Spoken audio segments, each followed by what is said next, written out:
예, 언제나처럼 신율의 뉴스 정면 승부. 오늘 하루에 있었던 정치 뉴스 여러분들께 말씀드리고 함께 생각해보는 뉴스 인앤아웃으로 시작할 텐데요. 오늘도 이우영 아나운서 함께하겠습니다. 안녕하십니까? 안녕하십니까, 이우영입니다. 예, 오늘 막 수업도 하고 어디 회의도 갔다가 정신이 없어요. 예, 오늘 뭐 편안하게 보냈어요? 그럼요. 항상 편안한 얼굴. 그럼요. 예, 네. 그 마음이 굉장히 평정하고 편안한 모양이에요. 저는 굉장히 차분한 사람입니다. 그래요? 네. 그건 또 몰랐네. 네. 차분해요? 네. 예. 차분하고 조신하고, 조신하고. 네, 튀지 않고. 그리고 낙관적이고. 그렇습니다. 예. 네. 지금 혹시 무슨 자기 PR 하면서 뭔가 추구하려는 목적이 있습니까? 전혀 그렇지 않습니다. 네. 아니 참. 근데 저는 조금 성격이 이 급한 측면도 있어요. 네. 알아요? 아니요, 그냥 이건 추임새였습니다. 추임새였어요. 네. 너무 자연스럽게 나와가지고 깜짝 놀랐어요. 아니, 그렇지 않습니다. 네. 그렇군요. 아니 하여간 뭐 곱창도 먹고 그래가지고 기운도 좀 날 거고, 그죠? 예.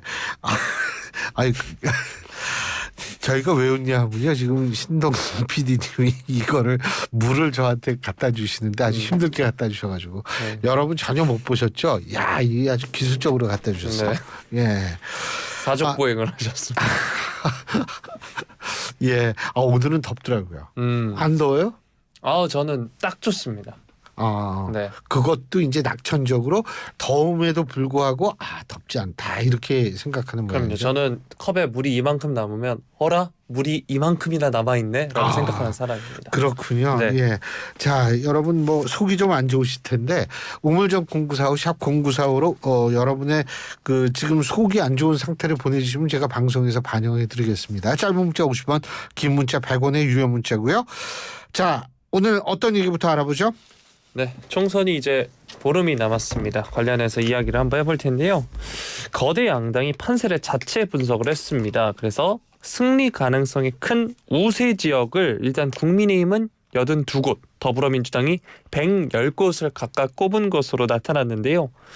다만 무소속이나 군소정당 우세 지역으로 분류되는 일부 선거구를 제외하고는 양당이 전체 254개 선거구에서 60곳 안팎에서 아직 확연한 우세를 장담하지 않고 있기 때문에 후보자 등록 직후 초반 판세는 대혼전 양상인 것으로 분석이 됐습니다.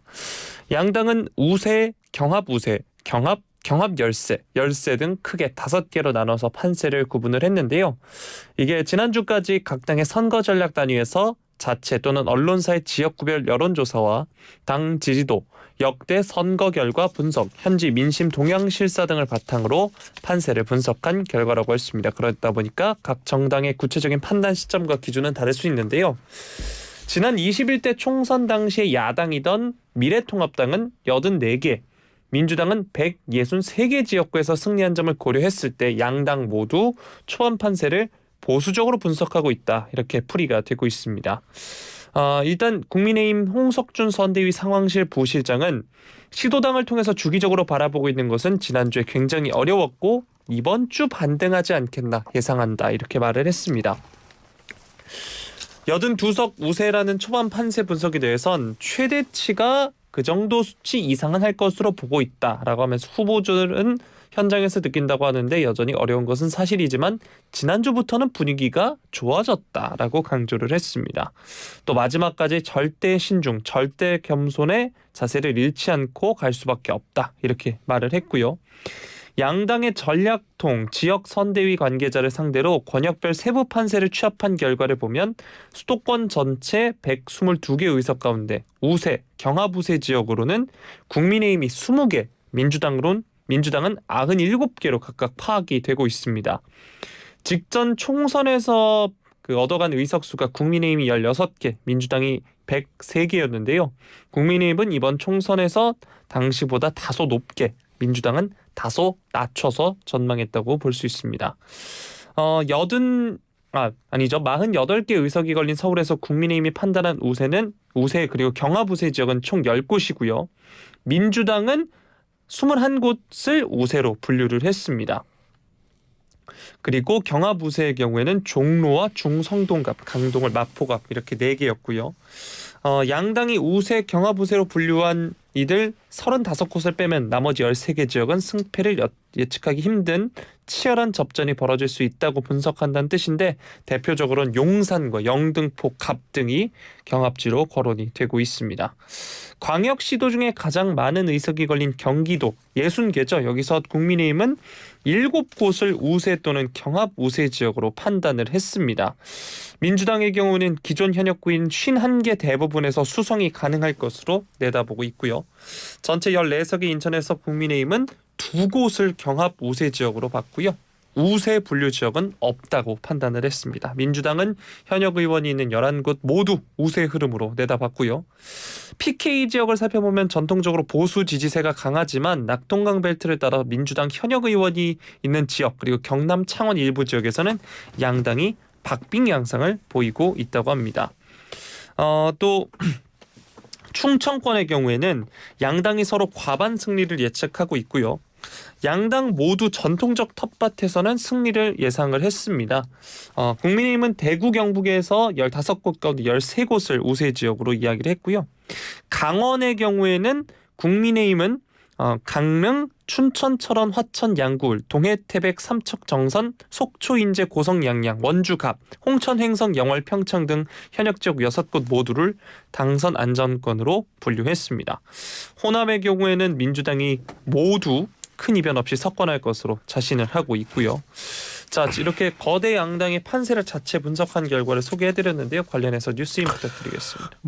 제가 볼 때는 지금 선거에서 제일 중요한 게 이 선거 구도거든요. 근데 사실 대통령 지지율이 엄격히 우리가 이론적으로 얘기하면 사실 오차 범위 내에서의 변동인데, 그럼에도 불구하고 이게 하락 변동했다라는 측면을 주목한다면 실제로 선거 구도에서 정권 심판론 다시 한번 고개를 들 가능성을 배제할 수는 없습니다. 그런데 지금 이제 이런 식으로 얘기를 한다는 근거가 여론조사를 근거로 하는 건데, 이 여론조사가 물론 맞을 수도 있는데 잘 맞지 않은 경우도 있었어요. 가장 대표적인 것이 언제였었냐 하면 제 기억으로는 20대 총선이었을 겁니다. 그때 당시에 박근혜 정권 당시였었는데, 그때 당시에 박근혜 정권 당시에 새누리당이 야당인 더불어민주당보다 2배 정도의 높은 지지율을 기록하고 있었고, 대통령 지지율도 상당했었거든요. 근데 40% 정도 됐었어요. 그런데 뚜껑을 열고 보니까 새누리당이 졌어요. 예? 그게 정확히 얘기하면 더불어민주당보다 한 석 졌는데, 그게 한 석 진 게 아니에요. 국민의당도 그때 생겼거든요. 국민의당 의석까지 합하면 이거 30-40석 진 거예요, 사실은. 그러니까 그때 당시에는 모두 새누리당이 압도적으로 이길 것이다라고 얘기를 했었는데 실제로 그렇지 못했던 결과가 나왔던 기억이 있어요. 그렇기 때문에 이번에도 사실 이것이 끝까지 봐야 되는 건데, 가장 중요한 거는 선거는 그것까지 고개를 들면 안 된다, 이런 거고요. 제가 오늘 오프닝에서도 잠깐 말씀을 드렸는데, 선거 전략은 흔히 3단계라고 얘기를 합니다. 뭐냐면 먼저 핵심 지지층을 결집시키고, 그 다음 단계는 뭐냐면 중도층으로서 지지층을 외연 확장하고, 세 번째는 뭐냐면 그러한 지지층 외연 확장 이러한 것들을 관리하는 거죠. 예?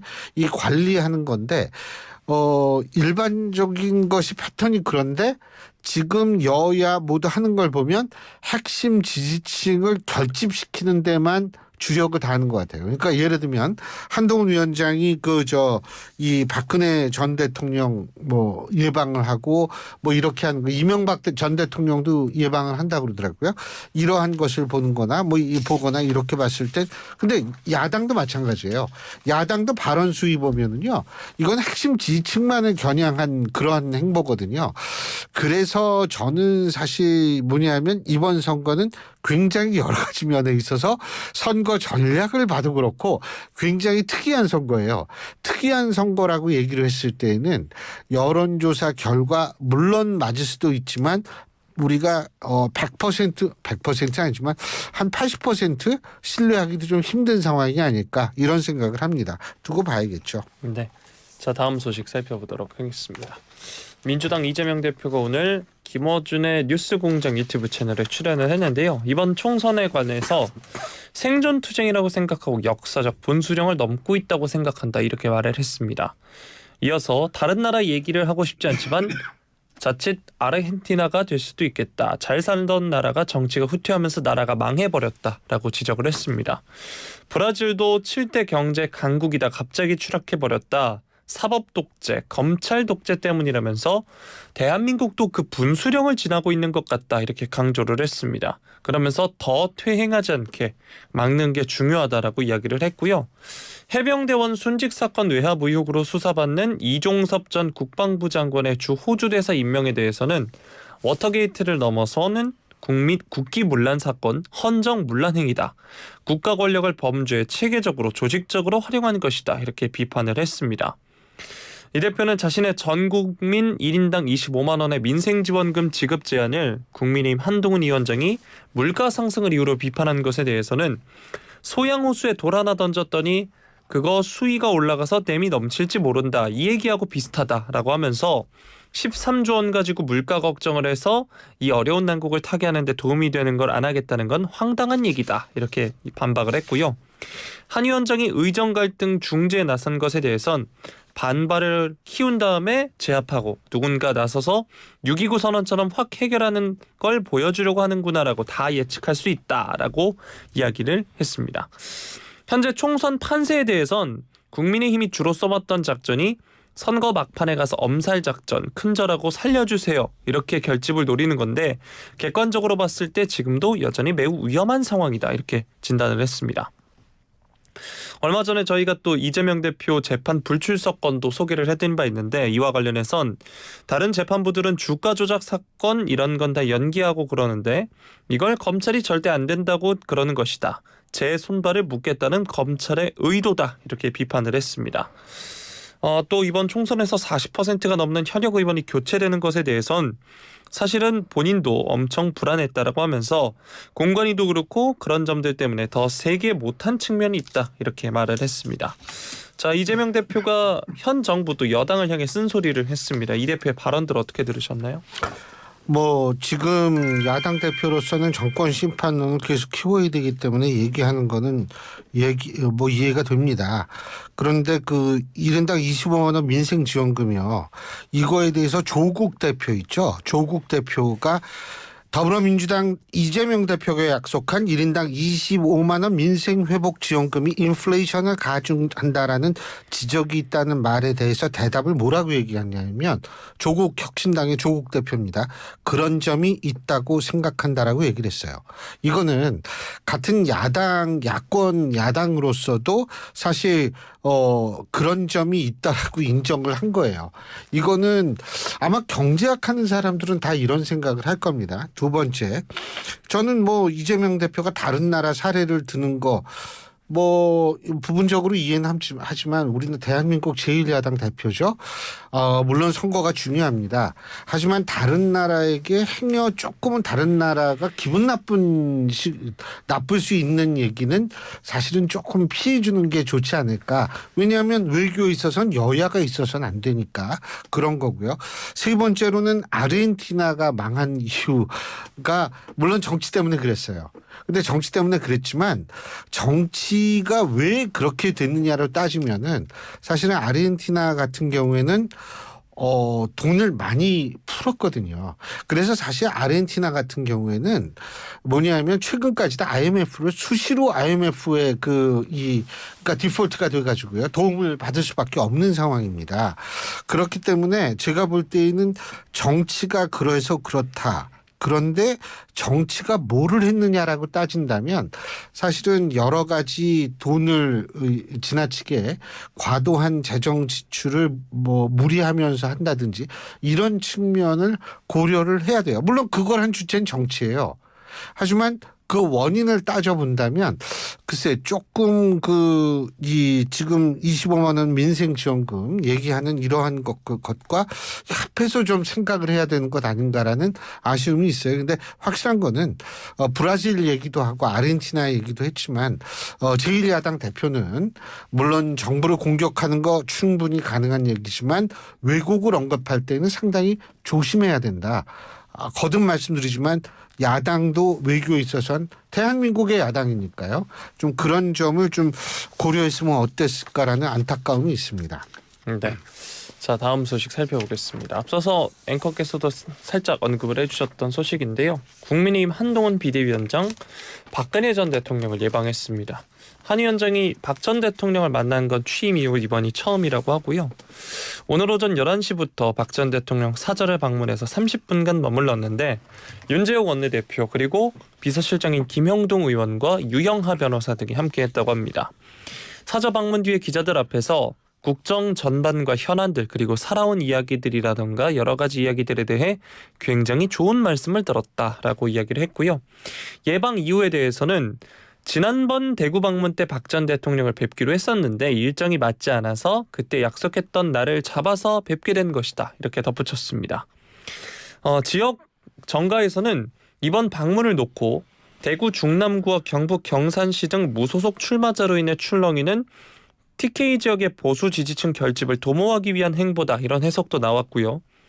유 변호사는 박 전 대통령이 서해 수호 기념식에서 윤석열 대통령과 한 위원장이 만나는 걸 봤다며 경제도 어렵고 나라도 어려운데 위기일 때 뜻을 모아서 단합하는 것이 중요하다고 하셨다. 이렇게 전했습니다.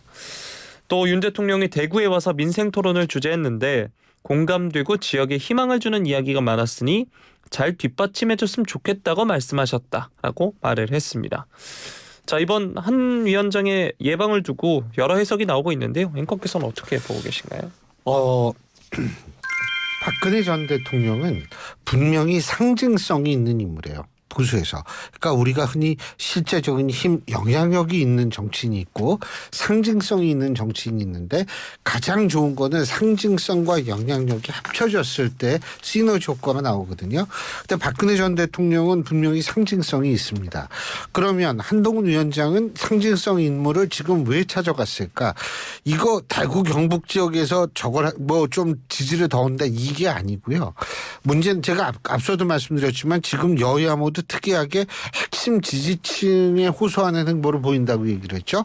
그럼 지금 상황에서 제가 볼 때 여야가 지금 지도부가 하는 것이 뭐냐면 핵심 지지층을 최대한도로 투표장에 끌고 나와야 된다라고 생각하는 것 같아요.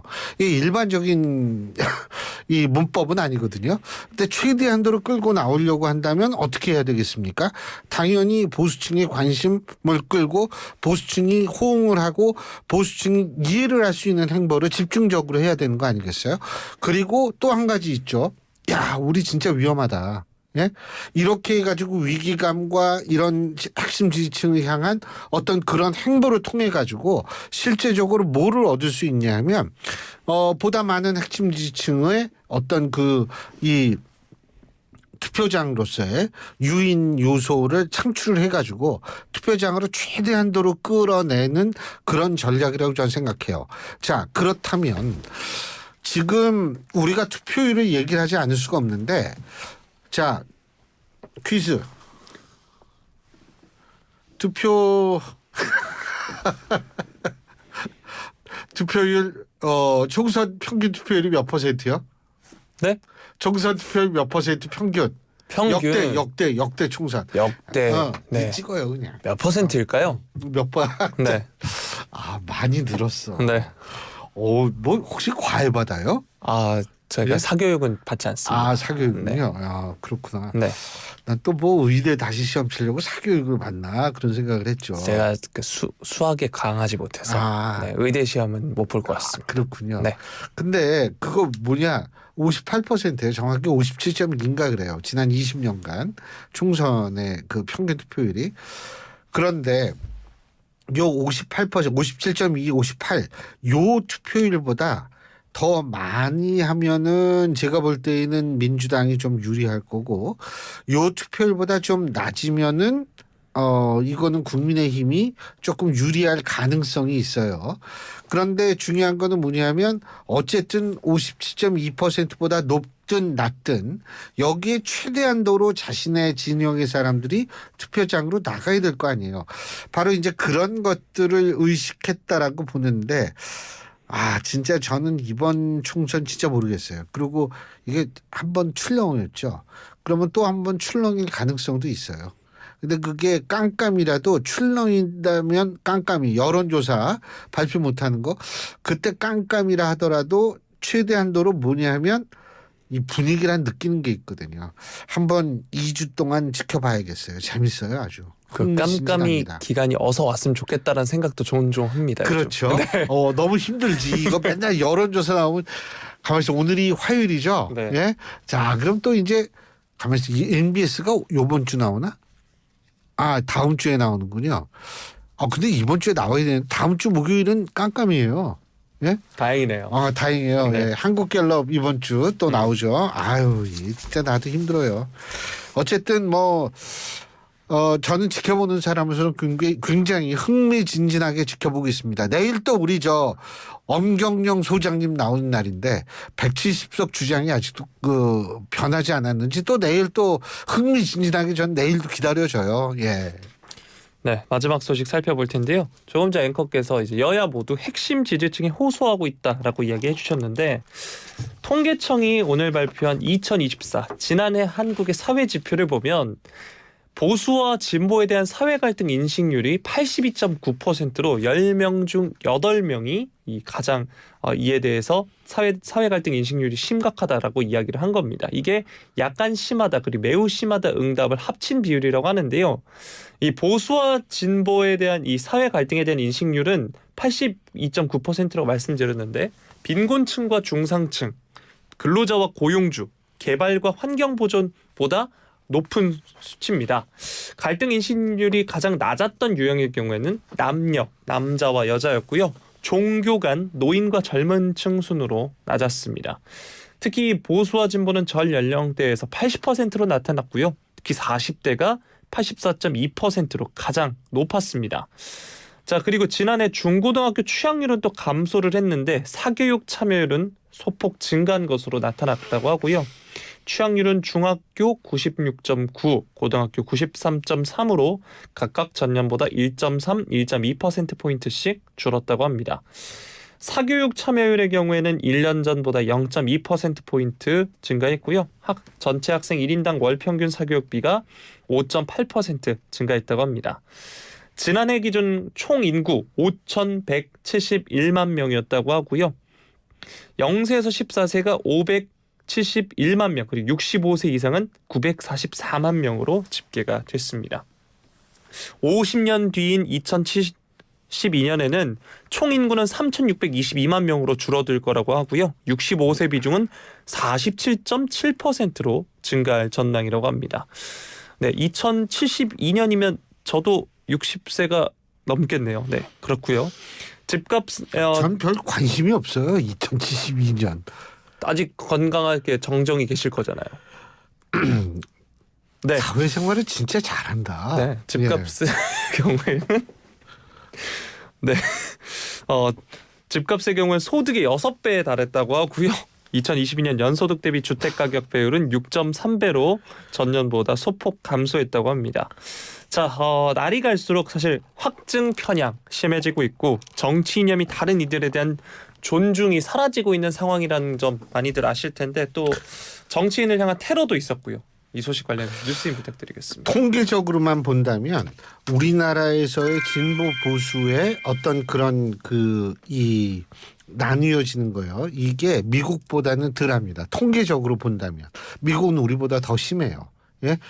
그리고 그런데 우리나라가 이게 왜 심해 보이냐 하면 이 소수의 목소리가 과대대표되는 경우가 있거든요. 그러니까 소위 말해서 정치적 팬덤 막 이 사람들 목소리 엄청 크잖아요. 예?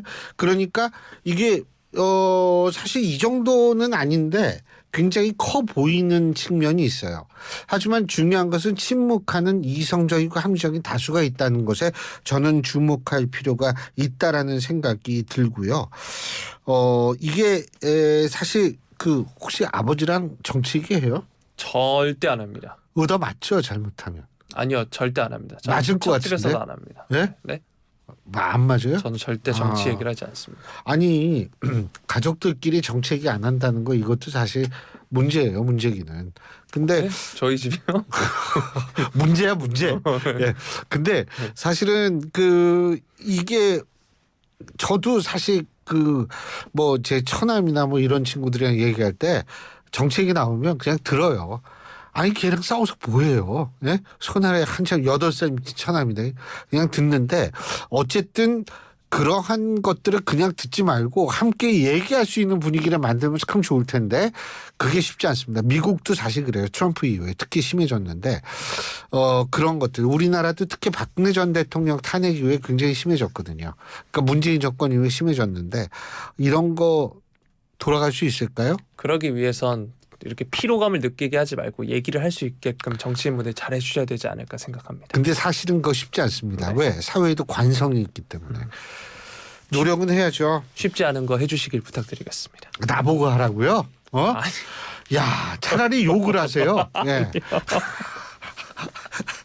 자, 여러분 어떡하죠? 지금까지 이우영 아나운서였습니다. 수고하셨어요. 고맙습니다. 예.